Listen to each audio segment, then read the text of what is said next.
Joining me right now is New York Congressman Lee Zeldin. He is a member of the Financial Services and Foreign Affairs Committees, and he is running for governor of New York. And Congressman, it's great to see you this morning. Thanks so much for being here. What's your take on where this heads? It's obviously headed to the Senate, and a lot of people are expecting Joe Manchin and Kyrsten Sinema to kill it in the Senate. But as you just heard Kevin McCarthy say, if they change it in any way, it'll head back to the House. That's right. And there are a whole lot of people rooting for Joe Manchin right now.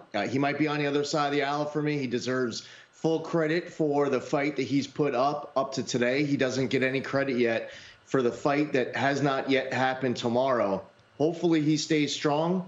But from what he's been saying, and also you mentioned Senator Sinema too, she's been part of this effort. Hopefully they're able to reject this bill in its current form, and we shall see what they might be able to pass in the Senate, because while Joe Manchin and Kyrsten Sinema might be looking for changes, you have the people in the Senate like a Bernie Sanders who will be saying no, but they only have the 50-50 Senate, so there's the possibility they might not be able to pass anything. We shall see. That obviously will be the best case scenario as it relates to this bill.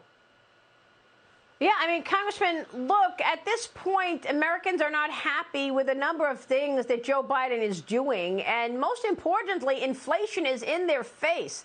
In a new CBS News poll that we've got this morning, it shows that only 33% of Americans actually approve of how Biden is handling inflation.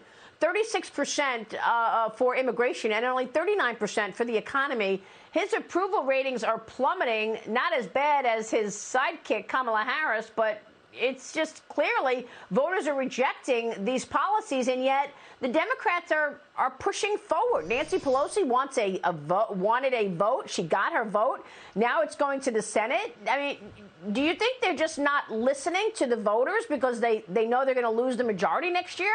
How do you just keep pushing a plan when you know that voters don't want it? Right, and they shouldn't. And in their words, I've heard congressional Democrats refer to this as an effort to radically transform our country.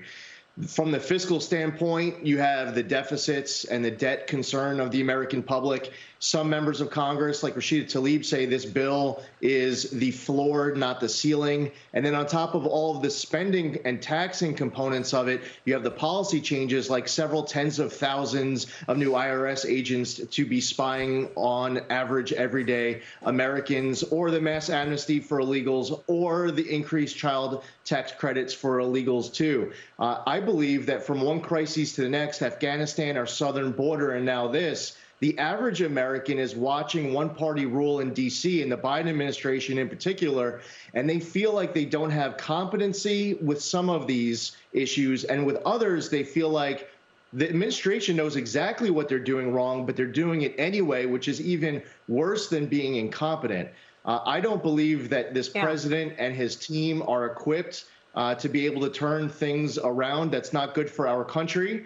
But politically, it's going to mean that we're going to have a balance of power after next November's election.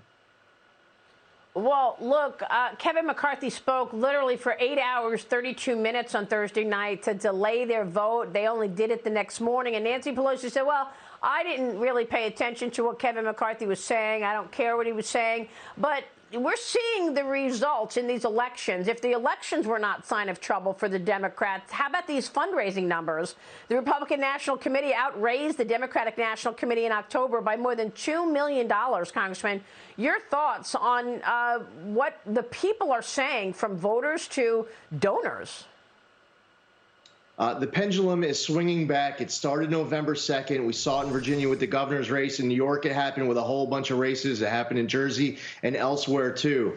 We have people who we're speaking to who are in our districts who are longtime Democrats who are contacting us, and they voted straight Republican for the first time. It happened with someone who used to live 2 doors down from my house, a proud, loyal Bernie Sanders supporter who said, straight Republican, single issue education. The Democrats are losing power. They're losing control, and they're out of touch. The pendulum's swinging. That's one of the reasons why the fundraising numbers look what they do.